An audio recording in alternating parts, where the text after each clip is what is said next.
North Korea has warned of a full-fledged confrontation with Washington, promising to conduct a rocket launch and a nuclear test targeting the U.S. The threats come a day after the UN Security Council expanded U.S.-backed sanctions against Pyongyang for its rocket launch in December. And for more on the story, I'm now joined live by political analyst Niall Bowie. Niall, very nice to have you on the program. So how much of a threat does North Korea really pose to the U.S. and its allies?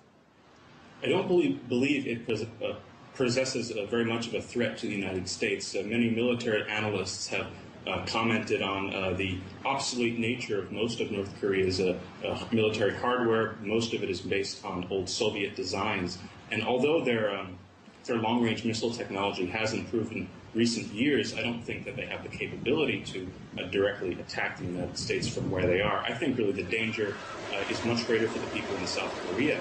And I think we have to do our best in this situation to look at the world through North Korea's eyes. You know, during the Korean War, the United States killed about 4 million people and completely flattened North Korea. And if we look at the resolution that was passed yesterday, for example, I think they perceive this to be a message from the international community saying that you do not have the right to defend yourself. So I think this is part of the reason why they behave so belligerently. And as we see, and as you say, UN resolutions have resulted only in provoking North Korea to fight back. So why is the US keeping pressing for more measures then?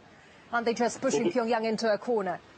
Exactly right. And I think with Obama's pivot to Asia policy, certainly North Korea is going to provide a very convenient pretext for the United States to militarize the South Korean country even further. And I think, as well, we have to look at the position of Beijing on this issue. We know that the leadership transitioned. Xi Jinping is coming into power shortly. And I think that that government wants nothing but stability on the Korean Peninsula. They don't want a refugee crisis on their borders or a military conflict, for that matter, on their borders. So I think if we look at the incoming Politburo Standing Committee, many of the people who are going to be in the Chinese government have had direct experience studying in North Korea, so one would hope that the incoming administration in Beijing will be able to convince the North Koreans to behave in a more coherent way. Right, and it looks like the US is keen to challenge China's influence in Asia-Pacific, and North Korea being Beijing's longtime ally, does Washington want it to remain isolated?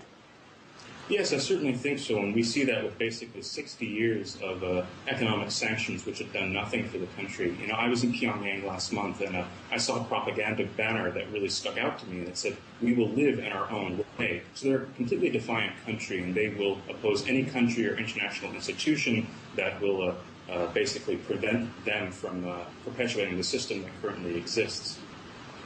Could the latest war words actually result in an actual incident, like violence, for example?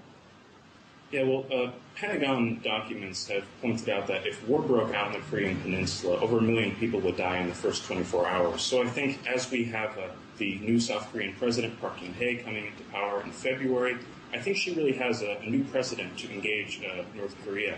And the situation is pretty complicated because the North Korean government attempted to assassinate her father, Park Geun-hye, and actually did assassinate her mother when she was a child. So there's a lot of bad blood between the North Korean ruling family and the incoming South Korean president. But one would hope that she has a little bit of a sense and rationalism to abandon the hardline policies of Lee Min-bok that we've seen in the past 5 years and to reintroduce the sunshine policy. Because I think ultimately, at the end of the day, if North Korea and South Korea normalize relations and begin to have a little bit of an economic exchange, inevitably North Korea will become a more coherent actor. So we can only hope that that is the direction that she will take.